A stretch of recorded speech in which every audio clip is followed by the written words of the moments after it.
Warning: this show is intended for mature audiences only. Viewers' discretion is advised. This show may contain strong language and sensitive or controversial topics. We are not attorneys and are not providing legal advice. The views and conversations are our own thoughts and feelings, and therefore, purely speculation. The entertainment world and beyond. Skywalker air miles, feeding on a surface, gliding on water, constricted and conflicted. Welcome to Purely Speculation, a show that exposes the harmful effects of the criminal legal system. I'm your host, Heather Lewis, the Executive Director of the Reuniting Family Bail Fund and practitioner of participatory defense. On this show, you'll learn about the unspoken horrors of the criminal justice system and meet fierce allies and advocates. We will make the best of our traumatic experiences. We will get angry. We may even cry. We most certainly going to laugh, but one thing's for sure, we're going to keep it real. Welcome to Purely Speculation. When I free my sins and let them loose, they was killing me, I got a scar to prove, got me paralyzed, I could even barely move. Out the way I took the pain again.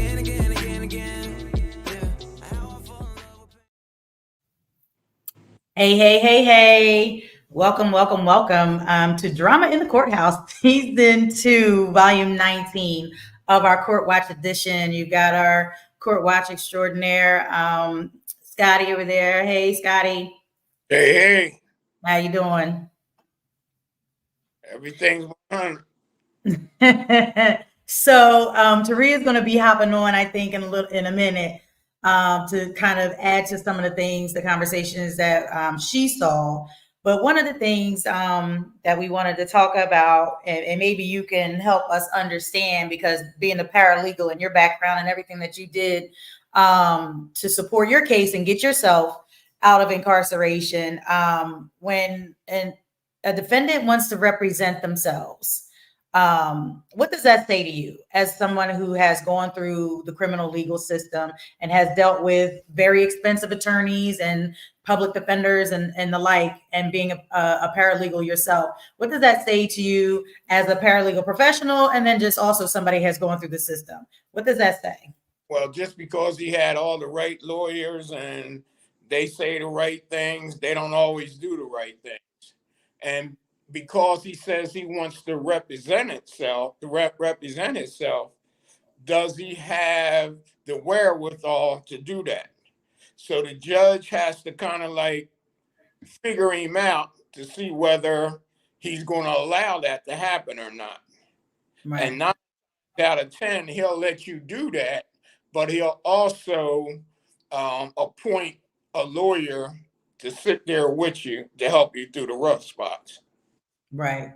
I don't, me personally, if you don't put that time in that law library and find out the statutes and stuff that it takes to run in court against another lawyer. Seasoned attorney, a DA, not just the lawyer, the DA's office. I wouldn't trust it. Right. And so I'm not sure if you read the case that happened last week. Is a young man was representing himself, and he did have a public defender alongside him, but things started to not go his way, right? And he became agitated and frustrated. And at the end of the day, he ended up amassing more charges than what he was originally defending himself for. And that's the reason why I'd say if you're not savvy to the system, you're not savvy to the law library, I wouldn't take that chance. And like, we were saying earlier, against a seasoned attorney, he's going to take all that and put it on you. And he did exactly what that seasoned attorney wanted him to do. Because he probably, if he had to let the lawyers do it, he probably would have got out it. But when he took it, the attorney knew that, hey, I got him. So whatever it is, he can't win. And he got him to go out his element, and now he has more charges. Right. And what I find, especially, through participatory defense and talking, with folks that are facing charges, it's like now all of a sudden they want the criminal legal system to make sense or to be logical or to actually like follow the letter of the law. And like you said, they're not savvy enough to know that the DAs are afforded certain advantages, right, than the defense attorneys are afforded. And so that can easily frustrate you because it's not logical. It's not fair. It does not fall in line with how you would think like natural interactions or debates or arguments would go. It doesn't follow any of those rules. It has its own set of rules that you're not necessarily privy to. Like you said, if you're not in that law library and you don't understand the latitude that the DA's office has to prosecute cases, you're going to be frustrated to the point where you lash out and find yourself with more charges and, sheriffs, pinning you down on the table because you in there creating a ruckus.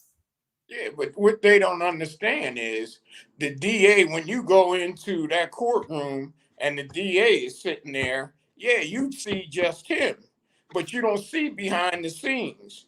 He has maybe 4 or 5 ADAs who are working on this case with him. He has 2 or 3 paralegals who are going back, finding the statutes and stuff and bringing back to him. When you're sitting in that jail cell and you don't have anybody but you don't even have, to be afforded, the law books and stuff, even to be in your jail cell, for you to look up different statutes and stuff to help yourself with your case. And this DA has all the things afforded to him right there in his lap. Right. And not being an attorney, you're going to get smacked. Right. How old, and this is just a side note, but this is just, because people don't know, unless you've been incarcerated and you had to do this, you would not know. How old, and it's been a long time since you've been incarcerated, but say back when you were incarcerated, how old were the law books that were in the law library? 15 to 20 years old. You might have a book here or there, but when you're looking through those books as a paralegal, the statutes go back to when they were riding the horse. Those books are so antiquated that you're not going to get the true nature of your crime or what has been changed from those books. But what they do is, to frustrate you with that, is you write everything down that you need. They'll send it out to a library, to the law library, and then you have to wait for those things to come back to you. It might be 2 or 3 weeks, and you're getting ready to go in court tomorrow. Right. Or 2 or 3 months. You know what I mean? As slow, whenever they feel like getting to it. So you have to say it again. Depending on how they want to do you. Right. Yeah.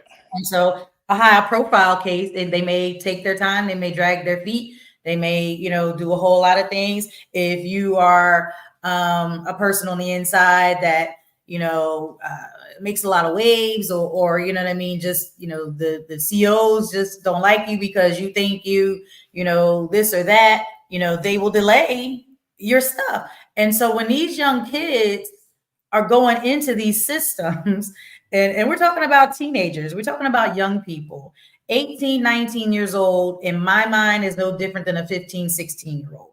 Like, they're all teenagers, especially like in this generation. They have this very different thought process, different mentality, different approach to authority, that is very contrary to the most of our generation or older, just adults, so, when these young kids are getting into this, first getting there, that they are very anti-authority, very arrogant, and, just bucking against the system that they know nothing about. Just as a young person, they think that on the outside, whatever they're doing is going to carry over onto the inside. And you don't know if you've got enemies on the inside. You've got old heads that, are into certain things. Like, there's just so much going on in there that you're even trying to think about fighting your case again? That you done built up so many enemies that nobody's trying to help you. Right.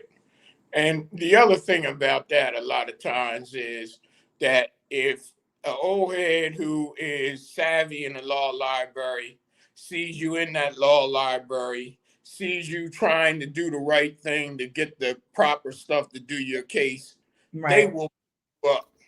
They'll pick you up and say, hey, look, this is what you need to do. Here, I'll help you with this. You know, you need to get this paper. You need to find out what that statute carries. You need to find out what you need, okay, as far as the DA, what evidence that they have against you. You need all those little things and they'll help you. But if they Right. see in there just sitting around, not doing nothing, not trying to help yourself, nobody's going to help you. You're going to be Right. left island all by yourself. And you know, we've heard it spoken several times when Eric was on, both for his own as a guest and as a guest court watcher, shared the exact same thing, that these young heads that are coming in, they don't want to come up underneath, you know, the old heads' wings. They're rejecting, the notion of, I need to figure out how I'm not going to spend the rest of my life in this prison, and they don't even think like that. And at what point, after you've done 10 years, after you've done 20 years, like, how long do you be in that mindset of, oh, I'm just going to, the same way I was out in the street, running wild, doing things. I mean, you can still do the same stuff on the inside. It's no different as far as, falling into the wrong crowd and doing the wrong things on the inside. And it's like, at what point do these young people realize, and this is a whole new generation, so we're going to have to wait and see, like, how they really start responding to, oh shit, I'm doing 15 years. I'm doing 15 to 30. You know what I mean? And it's like, is it after 10 years you realize, oh shit? Or is it 15 and you're coming up on the parole board and you haven't done anything? You haven't taken a program, you haven't taken a class, you haven't gotten a certificate, you've got write-ups, you've got all types of things, and you're up on your 15-year mark and you think that you're just going to go in front of the parole board on the first hit and get an approval? Taria, you just hopping on. I don't know if you heard all that, but I know you've talked to many. Well, you're on mute, honey. You're on mute. No, I was on. I heard everything you were saying. I just was so on. I know you know how many of these young kids are thinking and that it's a cakewalk to, just do your time however you do your time, and that you're going to get an approval at your first shot at the parole board. Exactly. I agree. Yep. So did you want to share? So we were talking about the young man that represented himself and how that didn't go too well. Be curious if he represents himself moving forward with the additional charges. We'll have to, keep an eye out for that.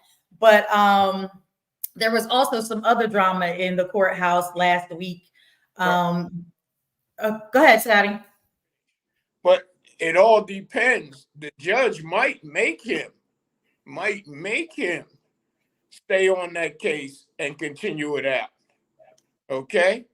He might, since all that drama came down, he has the how can I say, the power to make him stay on that case. So do you think they would combine the new charges with the current case? No, that won't come up until later. Right. But he'll stay on course with the first case. That out. That'll be interesting. At his discretion.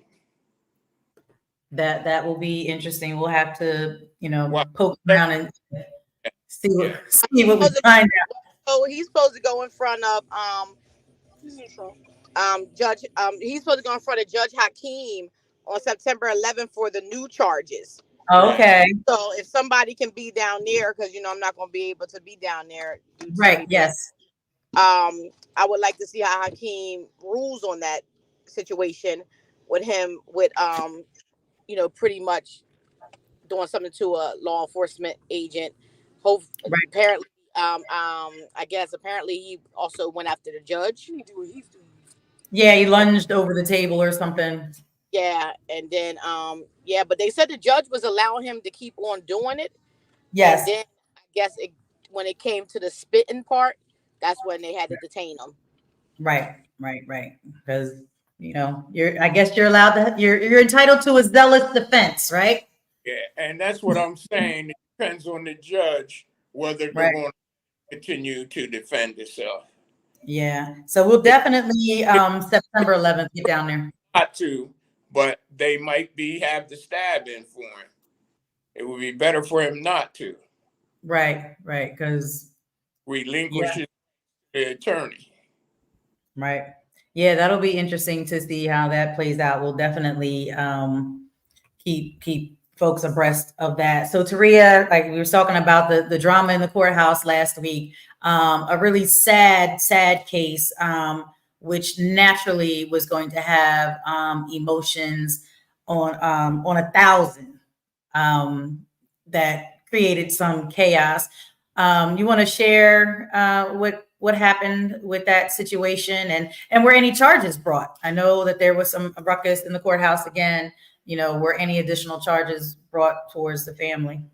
They're considering charges. Mm-hmm. Yeah, but yeah, I spoke to Dad on that situation yesterday. Definitely a lot of emotions went high. But You want to recap the case briefly?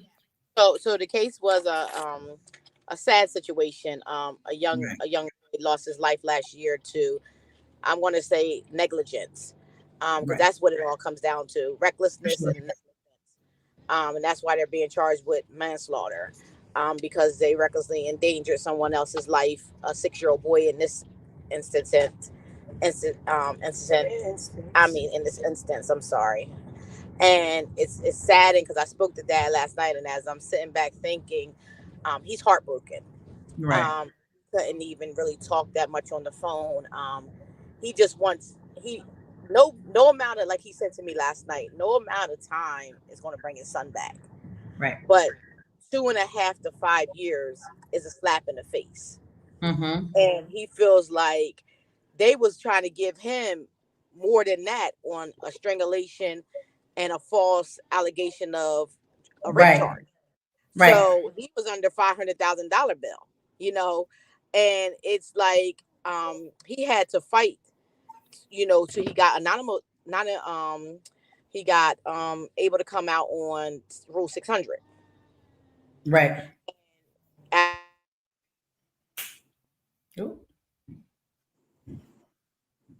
We lost her.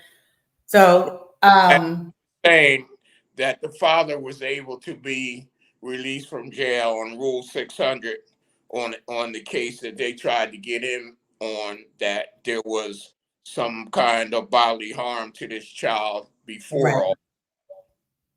But the thing that comes down with this, when she was talking about negligence, that they left fentanyl-laced drugs in plain sight where this child could come in contact with it.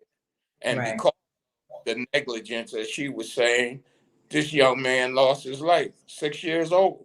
Right. It's horrible. And we say that all the time. Like, there's no winners in cases like this. When somebody loses their life, like, there are no winners. And we understand mitigating factors and things like that. But I think what really upset Dad is that the charges that he was facing in his own case was bringing about a harsher sentence than this man was getting for the negligent death of his child. Right. And I can absolutely see the frustration. And again, because the allegations against him were false, like he was found not guilty on those charges. So it's like, you know what I mean? Here you are ready to throw, me under the jail for something that I didn't do. And here it's clear that this man, along with, his mother, caused the death of his son, and they're giving him 2 to 5 years. And it's like, where's the justice in that? And I understand, just the frustration. Like there's no winners. And like you said, and Dad said it best, there's no amount of jail time that's going to bring his son back, So he did tell me, and I'm sorry to cut you off. That's He did tell me last night that mom has the September 6th for her plea deal, and he's hoping that she just do the right thing and just plead out and just take accountability and responsibility, and not to pit them through an ugly trial. Right? Yeah. That she's guilty. But he did also tell me that but let's piggyback first when it first happened. And I remember when he called me, and I guess I came to you because at that time I was going to try to get him on the podcast, because when because the detectives weren't moving their feet on that situation. He wasn't moving his feet on that situation, and he had asked me, called me, and he was like furious, and he was like, I don't understand, why are they telling me that they still investigating? What can I do? And I told him, go to the media. That's all you can do. You know what I mean? Or you want to come on to, our podcast. I said, you have to just make your, maybe push the envelope, and the cops will see that, you want justice. Yeah. And the moment he started, saying that, then all of a sudden the charges came out. Right. Yeah. And we say that all the time. Yeah. And they were more like protecting her than trying to implicate her. And that's where he was more upset about. You know what I'm saying? Because like he said, if when it became him, they put him right in the jail cell. But that comes and not to really never want to call the race card, but that does give a little bit of a white power, because he's African American, she's Italian, so it's like basically her words stuck over a African American man, but an African American man wanting justice for his child to an Italian woman, it didn't go the same way. And I think that I agree with your point 100% about the privilege and the compassion and understanding, and they see the humanness of the drug addiction, that they're like, oh, this, it's because, they're addicted to drugs. And it's like, yeah, but how many other people of all colors are addicted to drugs? And when a child loses their life, it's really, really hard to justify the compassion for the drug use and or abuse disorder and the death of the child. You know what I mean? And say, oh, if they were clean, or let's get them clean so that they can have a second chance at life. And it's hard because that 6-year-old doesn't get that opportunity. And I fully believe that people can change and people can be rehabilitated and people can get clean. We've seen people do it. I've posted bail for people that have done it and have been successful at getting sober and clean after a tragedy. You know what I mean? So I'm not saying that. I'm just saying that it's complicated and it's ugly. I said earlier, there are no winners, you know what I mean, in cases like this at all. And and to say what you say, and any other time we have compassion for anybody, you know what I mean, that comes across. The only reason I can't have compassion for this situation is because mom covered it up. And for her to sit here and act like she just gave child Benadryl to go to sleep, and she just found him like he never woke back up, and really played that card, and then went to the ordinance of doing a GoFundMe, you know what I mean, and didn't use the money on what she needed to use it on. So in this kind of case, she to me is a different kind of monster, and I can't have she's still in the throes of her addiction. And when you add this on top of it, and I'm not making any excuses, but yeah, I'm doubling down. I'm going hard after that. You know what I mean? Because it's such a tragedy, and there's no winners, and it's just bad. And I don't see how that comes around, but we will be there for the September 6th. It's scheduled for trial, so we'll see if that happens or if she takes a plea deal at the last minute. We pray she does, so that we don't have to hear the details of this child's last days. So we have a couple of other things. Well, so the participatory defense, debug, our founders and organizers created a book. So we now have a story in the book called Protect Your People. It's out now. I probably can get it on Amazon, but the link to the actual publisher and bulk orders is in our comments. So you can definitely check out that if you want to pick up this book. It has a story about my son, and that was actually not one of the first cases, but that's actually what made me a system impacted person when my son caught his case. And so Protect Your People, how ordinary people are using participatory defense to challenge mass incarceration. So that book is out. There's stories from all the hubs, from some of the hubs across the country. And we will be at the Brooklyn Law School on September 25th. There's going to be a panel. So we'll get the link out to folks if they want to register. I'm not sure if there's going to be a Zoom option for that. So my son's story is in there, and some phenomenal stories of, just how us regular folks got the best outcomes for our loved ones. And also too, if you go to participatory-defense.org, there is a Protect Your People newsletter. And so you'll get to opportunity to read some other stories, some different types of wins. Like wins look different for every case. So it's just, sharing the stories from the hubs across the country to really show the power and just how this work actually works. This work actually helps people get the best outcomes. And if the outcome is not what somebody expects, but they stood on their truth, that's enough for them as well. Because what we don't want is people regretting not doing what their mind or their gut told them to do, and they're listening to their attorney because they think they're the expert, because you paid them thousands of dollars. You think that they are there for your best interest and really care who you are. And hey, Josh. And it's really to empower you to put everything that you've got on the line, because it's your life that you're fighting for.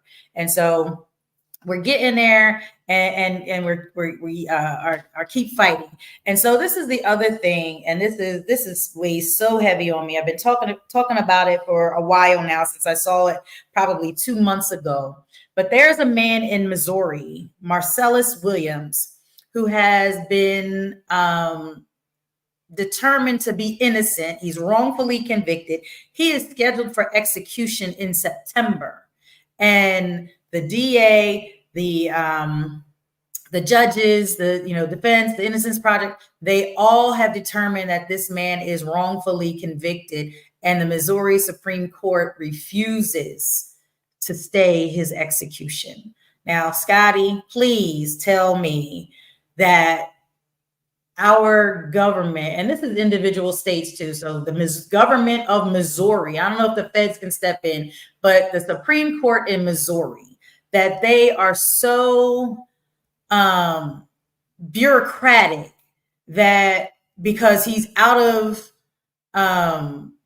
appeals, yeah, thank you, and any other, I don't even know if a pardon would free this man. If the governor could free him, could he, given that the Supreme Court is rejecting it? Like, what would be our course of action or call to action to kind of really, and I'm sad that more people don't know about this, because I've been talking about it for months now.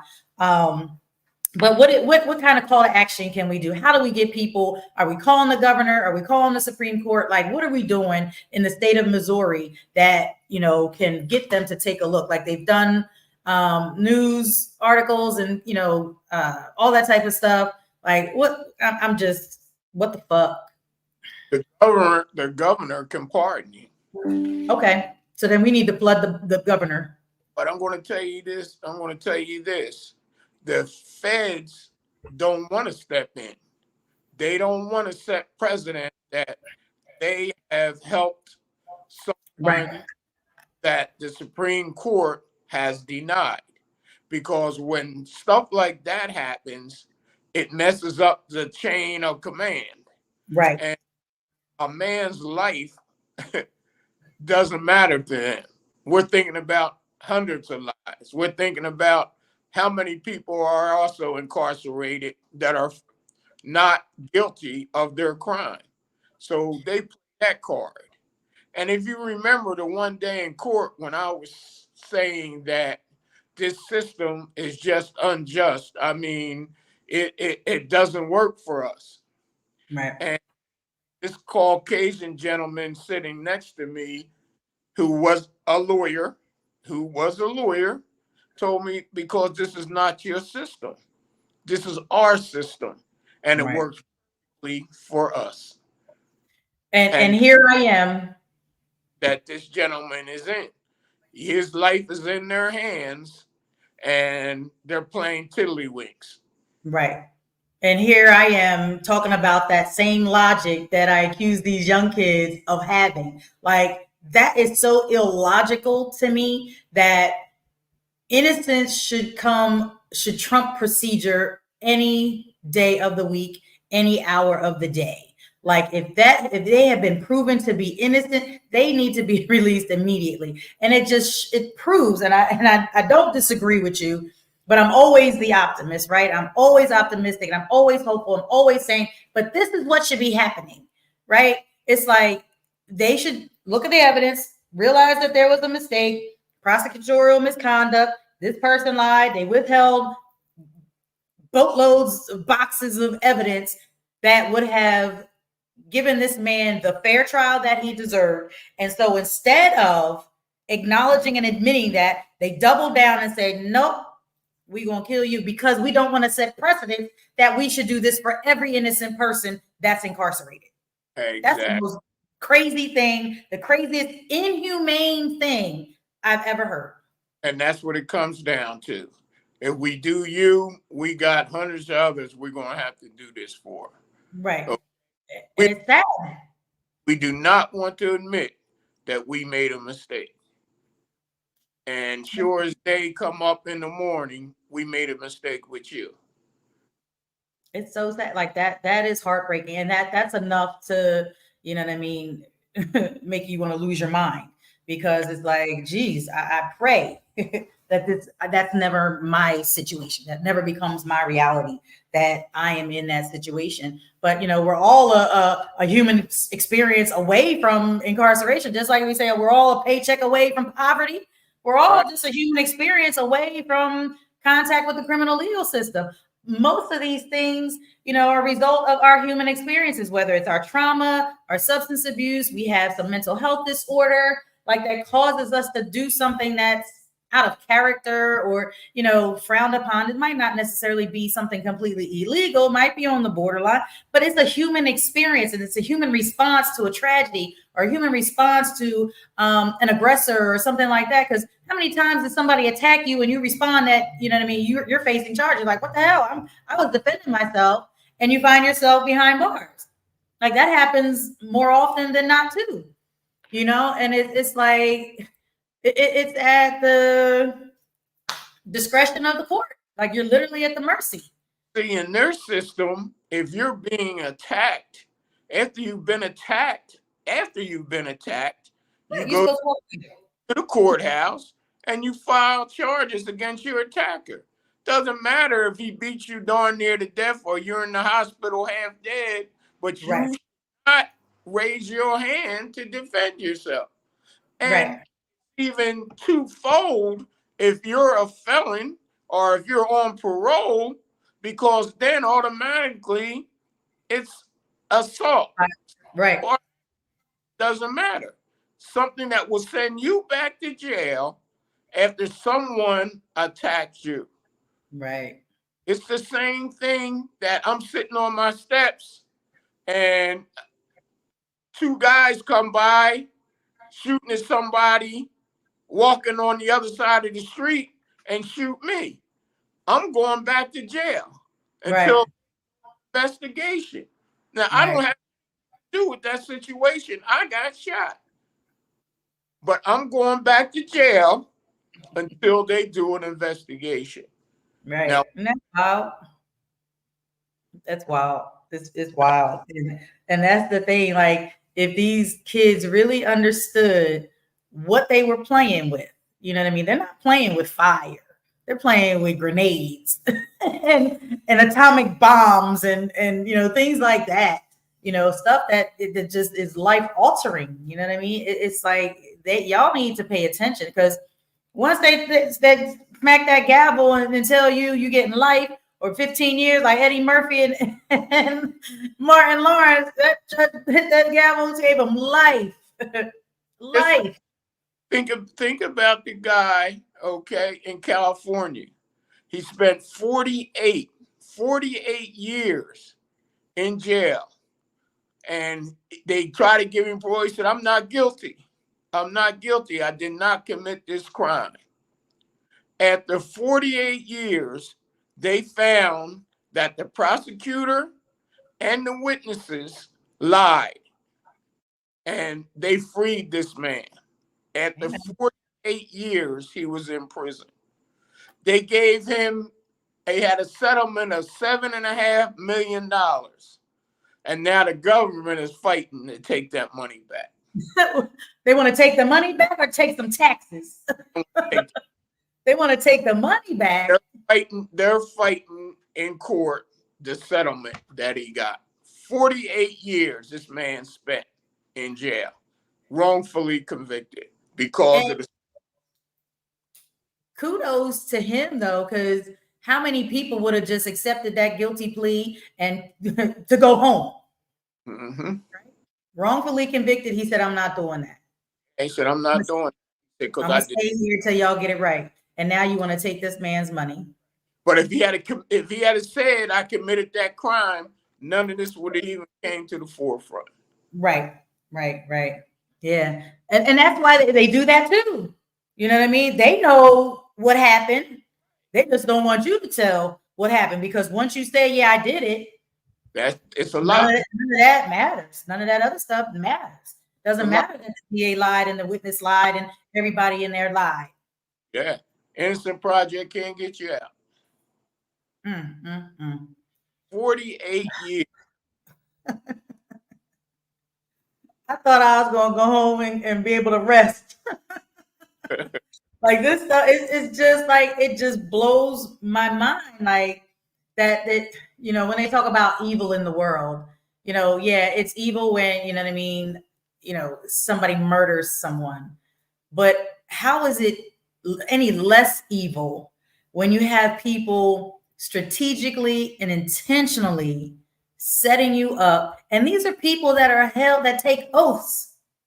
They take oaths to tell the truth and to do no harm. And these people are intentionally, strategically, on purpose, lying.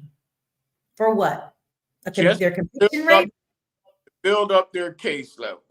Right. To give some status. That's that you're a fierce prosecutor, you're tough on crime. Right. No, you're a bitch. Like, that shit is just.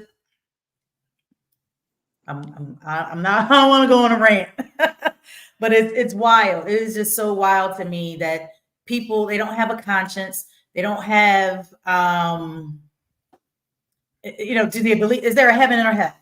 Is there a heaven or hell to put you in that you would sit up there, lie on the stand, lie, you know what I mean? Knowing that this person is innocent, but you gotta convict somebody. You know what I mean? You got a victim's family and all this and that you've got to appeal to, and just convict an innocent person just to appease that. Like, how do you sleep at night? Like, these DAs got to be raging alcoholics and drug addicts and all that kind of stuff to be able to sleep. It's modern day lynching.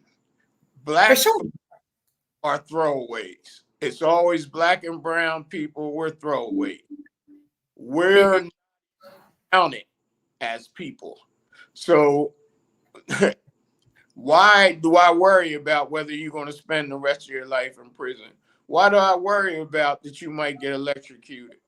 None of that means anything to me. I'm going home at night with my wife and kids. I'm fine.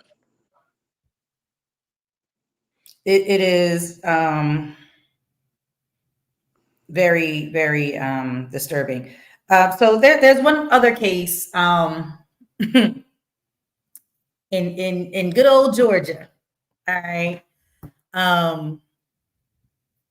Two young white kids lured this black kid pretending to be friends. We've heard this story how many times? Right. All group of kids get together pretending to be friends to do one kid some harm. These kids drowned this 8-year-old boy. Guess what their sentence is? 2 years in juvie for the intentional drowning of an 8-year-old boy. Mm-hmm. They lured him and killed him, murdered him. And they got 2 years of juvenile detention. This thing just happened in New York. 16-year-old white boy lured 3 black guys. I just saw that. At 2 different times out in the field in the middle of nowhere with the premise of showing them how to turn a Glock into a submachine gun. He got them and killed them and left them out there in the field. And the only reason why they caught him, everybody in town thought there was a serial killer going around killing people. Right. And he told one person and that person told somebody else, and they went to the house and found the gun at the forensics. Right. And he's on the street right now with no bail. Really? Yep. Oh, I thought he was sentenced. For some reason I feel like I saw that he got life. No. Oh shoot. Yep. Wow. That's wild. Mm-hmm. Well, they're trying to arrest him now. They're trying to. Yeah, they need to. Like, how do you? I mean, what is the charge? Obviously, it's homicide. It's obviously, you know what I mean. You connected him to. Like, how do you not have enough evidence to hold him? Years old is 2nd-degree murder. It's disgusting. Like, this stuff is disgusting. Did you hear that there was a body hanging from a tree in the Overbrook section of Philadelphia yesterday? Oh, right. And it was decaying, so they're saying that he hung himself. They say his hands tied behind his back. Where he was. Yeah. Oh, yeah, we can do that. You know, come on. Houdini taught us that. What about the guy down in Bluebell who hung his hands and legs? You ever hear any more about that? No. And you won't hear any more about this after a couple. Those law enforcement officers and the system, the whole system, not just the officers, the whole system, always feel that black and brown people, they'll give you that hey for. Oh no, I'm here by myself. All right, well, I imagine Scotty's going to pop back in. But there's one other case that I just wanted to highlight. Something else that I saw that just came out in the news is that the officers that shot Breonna Taylor while she was sleeping in her bed are blaming her boyfriend because he shot back at who he thought were intruders into his home. They are blaming his reaction as the cause of her death. Like this, you know, it just, I can't make it up. You can Google it. You see it. They just put it out. Just told them that they weren't being charged with homicide. They may still have some of the lesser charges, but still, like, how do you charge them with anything else if that main charge, if everything that came after that was a result of the boyfriend, you know, firing shots at intruders, what he would believe were intruders, breaking into his home. So it's like, it makes me sick to my stomach. It makes it hard to believe in humanity. It makes it not just humanity, but our law enforcement, the people that we are trusting to protect us, who take an oath to protect us, are killing us day in and day out. Men, women, and children. Men, women, and children are being murdered every day by law enforcement, or death by incarceration through law enforcement, or, just stealing your youth, you know what I mean, with these lengthy sentences and things like that. So it's just wild, the stuff. So that's going to be, get ready, Zaki. That is my what the fuck moment. My what the fuck moment is, what are we going to do about the police brutality that is raging in communities of color? If you do not get out to vote, Donald Trump is proposing immunity. He is going to give police officers immunity. That means they cannot be tried, convicted, charged, lose their job, none of that. They will be untouchable for the crimes they commit as police officers. So if we think that it's bad now that they can shoot a woman sleeping in her bed and get away with it and blame her boyfriend who's laying next to her because he thought there was an intruder, imagine the wrath of violence that will befall communities of color. So please, please, please get out to vote. That is your Black job. Get out to vote. So I'm going to do the closing and just shout out the last episode, Jay Vasquez, that's my dog. If you're looking for some grounding, healing work, Jay's interview was just phenomenal. He's just such an incredible individual. And we're talking about, the decades in prison and learning how to find yourself and start that healing, his journey, that healing journey that he was on. I mean, it's just an incredible story. And he was hard-headed. He was that young kid, 16 years old. And it took him a while to start to figure it out, probably 10 years into his sentence before he realized that he needed to do things differently. So check out that episode. There's clips on our website or in our Instagram. Please like, follow, share, subscribe. We're going to add the subscribe now button to our website. There's some things coming up on our website, some new additions and things to check out. We got some events coming up. So please, if nothing else, get registered to vote. If you need help getting registered, you need any information, just let us know. Josh, I know you're registered, so I'm not worried about you. I know your daddy's taking care of that. And, there's just all these things that are happening in our communities, and we just need to be on guard, be on watch, and just take care of each other, look out for each other. And with that, I say peace and love. Thank you. Good night. Thank you for tuning in to this episode of Purely Speculation. If you learned something, share something. Please like, follow, and share this show.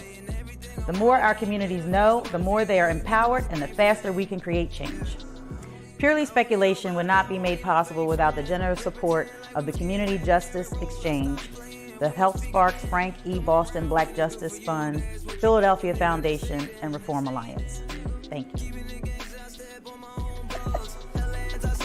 Booyah! Intuition different, already lived and dreamt it. Visions make my vision clear as I'm jogging through this fog of life. I be fog eyes with the fox head, body and I'm all set. Baby, can you be my Cardi B on an offset?